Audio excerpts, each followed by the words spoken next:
प्रेरणास्पद कथाएं YouTube channel पर मैं धनंजय जैन आप सभी का हार्दिक अभिवादन करता हूं। छोटी सी कहानी डीजे की जुबानी। दोस्तों, रिश्ते बड़े अनमोल होते हैं और जीवन की यात्रा में, जो कि बहुत थोड़ी सी यात्रा है, उसमें इन रिश्तों को पूरी तरह से निभाओ, अधूरे में मत छोड़ दो, क्योंकि जिंदगी कब किस मोड़ पर किसे ले जाएगी पता ही नहीं चलता है। आज जिस जमीन जायदाद के लिए हम प्रतिदिन झगड़ा कर रहे हैं, वो कल किसी और की होने वाली है। छोटी सी कहानी के माध्यम से मैं आज अपनी बात बताऊं। एक सेठ अपने दोनों पुत्रों को बंटवारे में बराबर बराबर का हिस्सा देने के लिए समुद्यत था।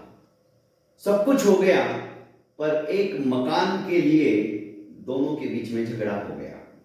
बड़ा कहता कि ये मकान मैं लूंगा और छोटा कहता कि मैं लूंगा, इसके बदले में जो थोड़ी बहुत रकम है वो इसे दे दो, और वो कहता था नहीं, ये रकम इसे दे दो, पर ये मकान मैं लूंगा। पिता ने उन्हें कहा कि तुम दोनों चुप हो जाओ, क्यों लड़ रहे हो? तुम्हें बराबरी का हिस्सा मैंने कर दिया है, सिर्फ इस एक मकान के लिए तुम लड़े जा रहे हो। तुम्हें शर्म नहीं आती? दोनों उस समय चुप हो गए, पर पिताजी अचानक जोर जोर से हंसने लगे। अचानक बदले हुए इस रूप को देखकर दोनों बेटे झगड़ा भूल गए और पूछने लगे कि पिताजी, आप पहले हंसी का कारण बताओ, आप क्यों हंस रहे हो इतना? अरे मूर्खो, तुम इस छोटे से जमीन के टुकड़े के लिए लड़ रहे हो, मैं चलो तुम्हें अनमोल खजाना बताता हूं। इन दोनों के कान खड़े हो गए। अनमोल खजाना? और पिताजी ने आज तक हमें बताया ही नहीं।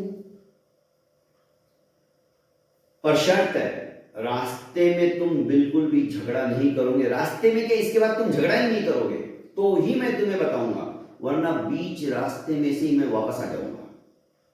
दोनों लड़कों ने कहा कि ठीक है पिताजी, हम अब कभी नहीं लड़ेंगे। बस की यात्रा थी, बस में तीनों जाने लगे। बस भरी हुई थी, सिर्फ 2 लोगों के लिए सीट खाली थी। अब जैसे तैसे इन दोनों बेटों ने एडजस्टमेंट कर लिया। पहले बड़ा वाला बेटा अपने पिताजी के साथ बैठा, फिर कुछ दूरी तय होने के बाद में बड़ा खड़ा हो गया, छोटा बैठा, वापस फिर छोटा खड़ा हो गया, बड़ा बैठा, पिताजी को उन्होंने आराम से बैठाए रखा। गांव आ गया, बस रुकी, दोनों बेटे अपने पिता के साथ बस से नीचे उतरे और पिताजी उन्हें एक बहुत बड़ी अट्टालिका, बहुत भव्य भवन के पास लेकर पहुंचे और वहां की हालत देखकर बुरी तरह से रोने लगे, बैठ गए।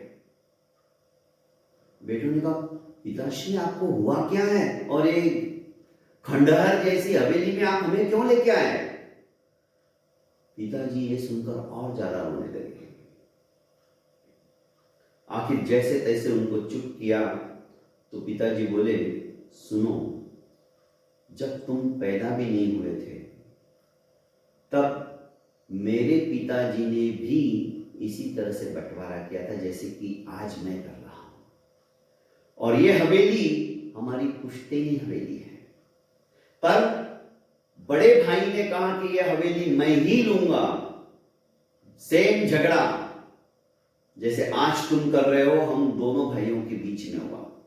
आखिर पिताजी ने यह हवेली बड़े को दे दी और कालांतर में बड़ा भाई विदेश चला गया। जो रखवाली करने वाले लोग थे इस हवेली के, उन्होंने इसके ऊपर कब्जा कर लिया।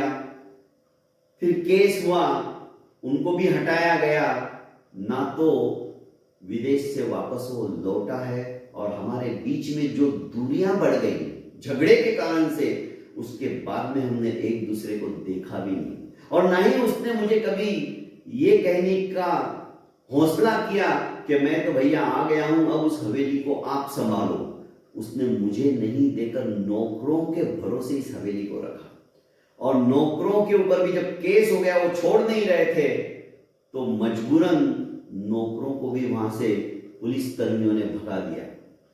ये हवेली खंडहर में बदल गई। देखो, जगह जगह कबूतरों ने घोंसले बना दिए हैं, जगह जगह चमगादड़े उड़ रही हैं, आज खंडहर हो गई ये इमारत। एक बात और, जब हम बस से आए तो सीट 2 ही थी। तुमने एडजस्टमेंट किया? क्या वो सीट हमारी है? हमें कुछ समय के लिए वो सीट मिली है, उसके ऊपर हमारा अधिकार नहीं है। अभी वापस उसी गाड़ी से जाएंगे और वो सीट हमें नहीं मिली तो? मनुष्य जन्म हमें प्राप्त हुआ है, छोटी सी यात्रा है, ये बस की यात्रा है। वो सीट जैसे किसी की नहीं है। वहां पे प्रतिदिन कम से कम 10 लोग अलग अलग आकर बैठते हैं। जितनी बार बस गमनागमन करती है, पैसेंजर भी बदलते चले जाते हैं। इस जीवन की यात्रा में भी, जो कि थोड़ी सी है, लालच मत करो। परिवार के रिश्तों को आहुति मत दो। दोस्तों, कहानी छोटी सी है, पर यह कहानी हमें नसीहत देती है। यदि प्रॉपर्टी को लेकर हमारे परिवार के सदस्यों के बीच में वैमनस्यता आ रही है, दुरावा आ रहा है, दरारें बीच में खड़ी हो रही है, तो ऐसी दरारों को तोड़ दो। अरे, बड़ाई तो है, मेरे पिता तुल्य है, उसके पास रहा तो क्या और मेरे पास रहा तो क्या। भगवान राम ने 1 सेकंड के अंदर यह नहीं सोचा कि मेरी गलती क्या, पिताजी ने वचन दिया था, पर पिताश्री के वचन के लिए वे निकल पड़े 14 वर्ष के वनवास के लिए। भरत को जब पता चला तो नहीं, भ्राताश्री, राजगद्दी के ऊपर सिर्फ आपका ही अधिकार है, क्योंकि आप ही यहाँ के अयोध्या के राजा हो। पर श्री राम ने कहा कि नहीं भरत, तू अच्छी तरह से संभाल सकता है, तू संभाल, क्योंकि पिताजी ने सिर्फ मेरे लिए वो वचन नहीं दिया है, तेरे लिए भी दिया है कि भरत 14 वर्ष के लिए राजा रहेगा, राम को वनवास मिलेगा। हम तो पिता की आज्ञा का पालन कर रहे हैं, पर भरत नहीं माने कि नहीं भ्राताश्री, आपकी चरण पादुकाएं दे दो, मैं उनको सिंहासन के ऊपर रखकर सेवक की तरह ये राज्य शासन करूंगा, पर उस सिंहासन पर मैं नहीं बैठूंगा। यह है प्रेम, यह है आत्मीयता, यह है एक दूसरे के प्रति समर्पण भाव। जब तक ऐसी भावना हमारे मन में नहीं आएगी दोस्तों, स्वर्ग की हम सिर्फ कल्पना कर सकते हैं, उसको साकार रूप नहीं दे सकते। बहुत बहुत धन्यवाद दोस्तों। प्रेरणास्पद कथा यूट्यूब चैनल को आपने अभी तक लाइक एवं सब्सक्राइब नहीं किया है तो कर लीजिए, और ज्यादा से ज्यादा अपनों को शेयर कीजिए। प्रणाम।